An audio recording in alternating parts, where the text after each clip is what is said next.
Osteoarthritis affects about 1 in 5 adults in the United States. That's more than 50 million people with messed up joints. And in 2026, there's no drug that treats the cartilage damage itself. Not one. So if you found one, you could corner a 50 million person market just in the US. I need it already. My hand is messed up from playing basketball, and the joint at the base of my thumb turned into what my hand surgeon called a bag of gravel, because there's no problem that surgery can't make worse. Besides surgery, the only current treatments are try ibuprofen, try Tylenol, try more Tylenol, try a cortisone shot, try physical therapy, try hyaluronic acid. Why not? Or, you just try not using it. Just don't use your hands. Just don't hold anything ever again, because healing cartilage is impossible, right? Well, last November, a team at Stanford took old mice, they blocked a single enzyme called 15-PGDH, and their cartilage started to come back, thickened across the joint surface, full youthful cartilage. They did the same experiment with human cartilage cut out of people during knee replacement surgery, and after 1 week of treatment in a dish, it started regenerating as well. And then Longevity Twitter found it. A New York Times bestselling author and USC Medical School professor named Robert Lufkin posted that Stanford just proved lost cartilage grows back, an oral pill version works, phase 1 is underway, and this could make joint replacements obsolete. The science is real, the mechanism is genuinely new, so let me explain. Welcome to Longevity Science News. I'm Emmett Short. If you've ever wondered what's going on inside your body, bone density, skeletal mass versus muscle mass, which arm has more muscle or fat, you're going to love today's sponsor, the Hume Health Body Pod. This is more than a scale. This is a body analyzer. This thing is amazing. It's like having an in-body scan at home, giving me lab grade data to understand my health. I've been honestly blown away by how much I'm learning about my body. In 30 seconds, it measures 45 plus metrics at 98% DEXA accuracy. Body fat, muscle mass, visceral fat, bone density, hydration, BMR, BMI, protein, heart variability, and more. I love seeing my metabolic age be younger than my actual age. It syncs via Bluetooth to the Hume Health app, integrating with Apple Health, Fitbit, or Garmin. I can set a start and end date, and it will build a report for my metrics over that date range so I can see my progress. I like tracking my body fat percentage and my lean muscle mass, which are way more important to me than my weight. You can get a massive discount on this by using my link down below and the code, which actually stacks with Hume's current sale for up to 50% off. That deal is only valid for 7 days, so act fast. And if you're in the US, it's also HSA FSA eligible, so you might actually get it covered for free by your health insurance. And now back to the episode. So at 1 in 5, osteoarthritis is the single most common joint disease on the planet. It generates around $65 billion a year in direct healthcare costs in the United States alone. And more than 1 million knee and hip replacements are performed in the US every single year. That's a surgery every 30 seconds, all day, all night, forever, because, as I said, none of the available treatments regrow cartilage. The reason, we've been told for decades, is that cartilage doesn't have stem cells. Most tissues in your body repair themselves because they have a reserve population of stem cells. They're just sitting there waiting to be activated. When you cut your skin, stem cells take over. When you break a bone, stem cells take over. Articular cartilage, the smooth, glossy stuff coating the ends of your bones, doesn't have them, or at least no one's ever found them. So cartilage loss has always been treated as gone is gone until this paper. The paper came out of the lab of Helen Blau at Stanford. Blau runs the Baxter Laboratory for Stem Cell Biology. Her co-senior author is Nidhi Bhutani, professor of orthopedic surgery. Blau said, "This is a new way of regenerating adult tissue, and it has significant clinical promise for treating arthritis due to aging or injury. We were looking for stem cells, but they were clearly not involved. It's very exciting." But what is it? See, for more than a decade, Blau's lab has been chasing a concept they named themselves the Gerozyme. A Gerozyme is an enzyme that accumulates as you age and actively drives tissue decline.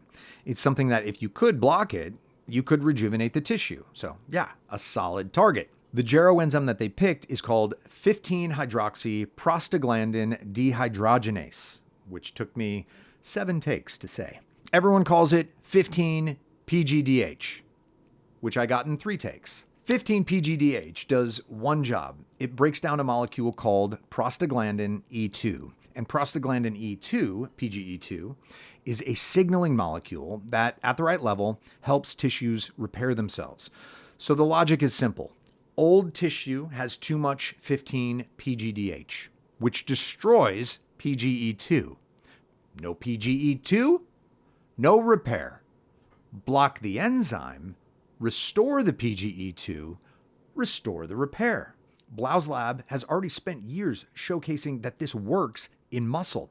It also works in bone, in nerve, in the colon, in the liver, in the blood. Every tissue that they've tried, blocking 15 PGDH gets the tissue to act younger. But cartilage was the one that they had never tested. And cartilage is the one with no stem cells. So if it worked in cartilage, that would mean something different was happening mechanistically than in all the other tissues. So they tried it in cartilage. They ran the experiment 3 ways. 1, they took old mice. Their knee cartilage was already thin and damaged, the way yours gets when you cross 60. They injected the small molecule 15-PGDH inhibitor twice a week with 2 routes, one systemic into the abdomen and one directly into the knee joint. Both routes worked. The cartilage across the entire joint surface thickened. And critically, this is important, the new cartilage was hyaline cartilage. The good stuff, the smooth, glossy, low friction kind. Not fibrocartilage, which is the scar tissue substitute that your body usually makes when it gives up and which is inferior in every way that matters. The second way they tested it, they tore the ACL in young mice. This models a sports injury where about half the people who have it develop osteoarthritis within 15 years. Untreated mice in this model developed osteoarthritis within 4 weeks. Treated mice who got twice weekly injections for those 4 weeks did not.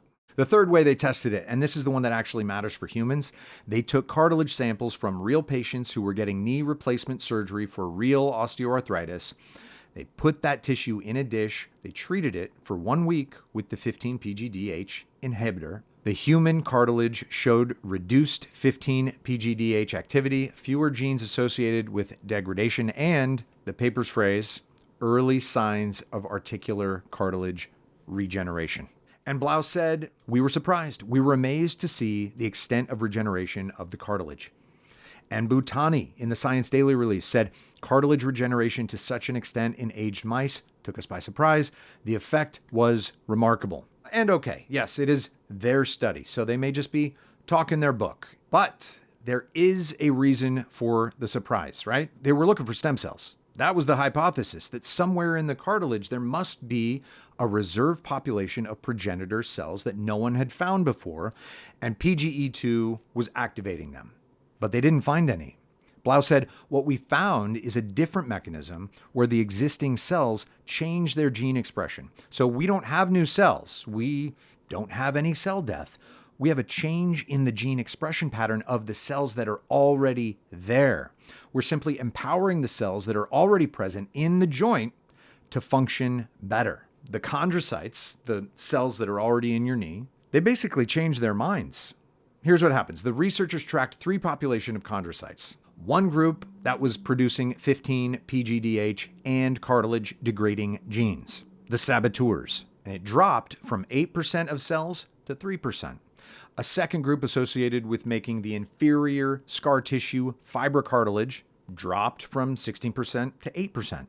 And a third group that makes the good stuff, hyaline cartilage, the lubricating stuff, it rose from 22% to 42%. So the cells were already there. They didn't divide. They didn't die. They just started behaving like younger cells. You know, it's like they went through a breakup and had to start caring about their appearance again, and they started working out and stopped drinking, dropped 40 pounds. Anyway, it worked. And Blau, in the Science Daily release, says this is a new way of regenerating adult tissue, and it has significant clinical promise for treating arthritis due to aging or injury. We were looking for stem cells, but they are clearly not involved. It's very exciting. Yeah, I'm excited. My thumb really wants this to be available yesterday. So, how soon can we fix our aching joints? Well, Blau said this is not ready for prime time. It's going to take time, maybe 2 to 4. And notice the hedge, if all goes well. So stay mentally prepared to deal with your own bag of gravel for the next 5 years at least.